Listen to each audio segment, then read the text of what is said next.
Just looking at my Evernote. Back to Evernote. Yeah. All right. I let the waiters have it, right? Just don't do that. What do you mean, why not? Who said that? Are you a waitress? I was for 6 years. Okay. Well, come up on stage and get a microphone. If you want. What's your name? Lizette. Lisette. Hello, Lisette. All right. Can we repipe some of that now that you're? Maybe we'll edit out the. So you are a wait person. I was. Who has taken the stage? You were a wait person for 7 years. Did you say? 6 years for numerous restaurants around the LA County that have no need for me. So there you go. Okay. And what you were saying is that you learned from wait people. Yeah. Well, it's like, okay, you finish your pie. I'm like, finish my pie. You look like you really like it there, right? That's what they say, you know. Well, no, right. They say it looks like you hated it. Right, whatever. Well, what you say, you know what I mean. I'm sorry. Well, I mean, yeah. but what you said, I want to point out, is actually kind of that wouldn't be half as bad. Yeah, I would said, say, you really liked it. Well, yeah, that's thank what I you. always said. But I'm saying I've worked with people that have said that, and I as a waitress, when I've gone out to eat, they've told me that, it looks like you hated it. Yeah. And you don't like that, do you? And I didn't like it, but I have had friends that have been with me while it's been said to me that, and here's what you do. The next time they tell you that, you say, yeah, it sucked. Yeah. You say that, and then they're kind of confused. They're like, but if you, like, for example, why'd you eat it? If it sucked, why'd you eat it all? And you're like, you could say, well, because I couldn't order anything else because you were too lazy to come back for me to change my order. And I swear to God, that will make them feel worse because. Well, so in telling them you murdered their parents, I mean, like, when it comes to a certain point where it's just like, what is our goal here as a society? Is it just to poison each other's brains and souls? Yes. No, I'm just saying, if you want to make them feel bad, because they've told me that before. Well, okay, here's the thing. I used to work at Johnny Rockets, and Johnny Rockets has apple pie. They have apple pie with cheddar cheese on it. I don't recommend it. You should go to Pan's is better.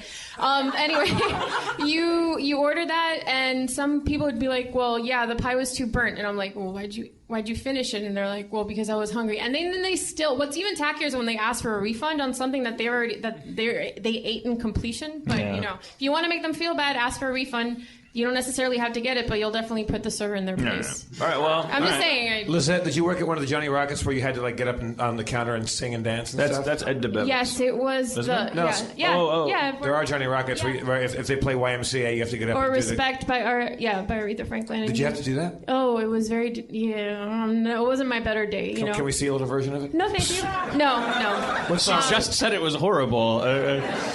I mean, she's comfortable making people feel worse about things. No, I'm just saying I've been a server and I've what you want? Anyway. I got it. Is that like the sound of an alarm clock at a movie? Are you going like, I still like that song regardless that I had to dance to it. Really? But I'm just Wow. saying, it's not that I'm trying to make a server feel bad. I'm just saying there's two kinds of servers. They're dicks and then they're nice people. They're nice people? Yeah, basically.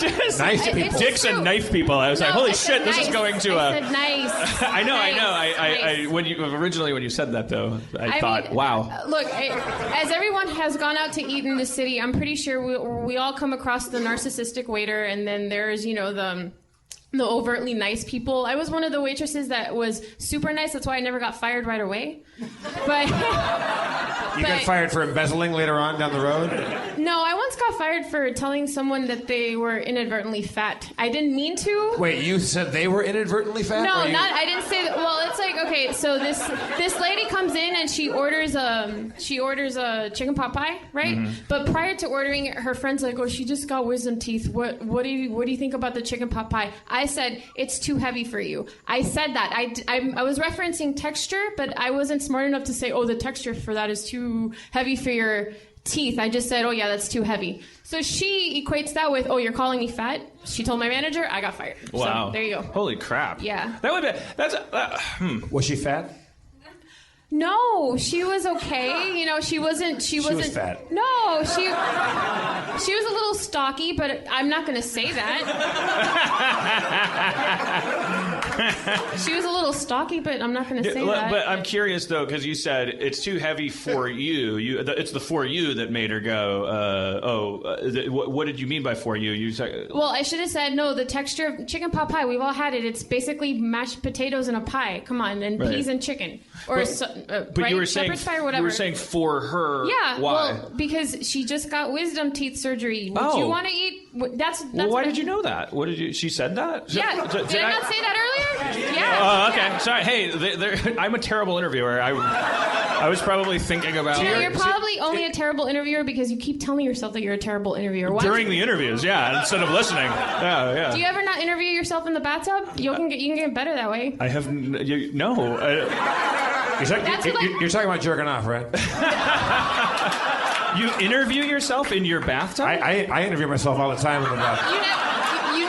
You never fantasize about being on David Letterman or like that kind of thing, or Barbara Walters and having them tell you specific questions. I think maybe when I was a lot younger, I would have fantasies about being on a panel. Let's say that you were on Letterman tonight, and or Conan. What, do you have a Conan or a Letterman story? Like, what would be your go-to anecdote that you would say? I don't know. It depends on. I don't know. I have plenty of things, but you're the one that practices all this shit. Like, you don't have a go-to. Well, what's your? Do you have a fantasy reason why you would be that noteworthy? Well, yeah, I don't want to work at Starbucks for the rest of my life. No, I know, but I mean, in your fantasy, when you're on Letterman, like, why is Letterman having you on in the fantasy? Is it because of a book you wrote, or is it because of a dance you do, or? Yeah, I invented the. No, I just. Yeah, I don't know, for whatever reason. I wanted you to finish making that up. I take over your job. Okay, well. No, I'm kidding. I'm just saying. It's going to be the toughest shoes you'll ever fill. You'll have to learn how to not listen to people while you're interviewing them, and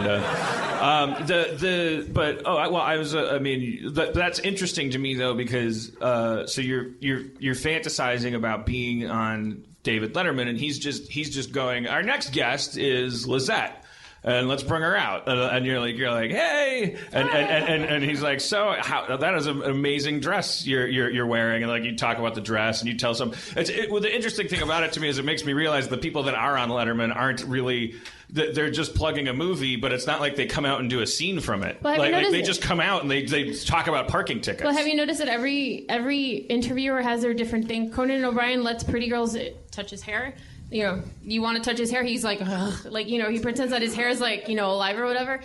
David Letterman tends to hit on really pretty girls, and he makes like awkward people feel even more awkward. He's kind of mean, but he's kind of nice at the same time. I don't know. Maybe he just plays favorites, but I don't know. You could talk to him about that on the panel, right? You could come out, you'd turn the tables on him, and he'd be like, wow, what's happening? And you'd be like, I'm Lizette, motherfucker.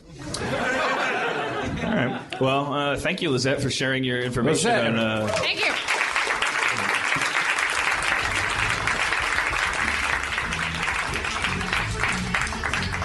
That was experienced weight person Lizette on how to make a weight person feel bad.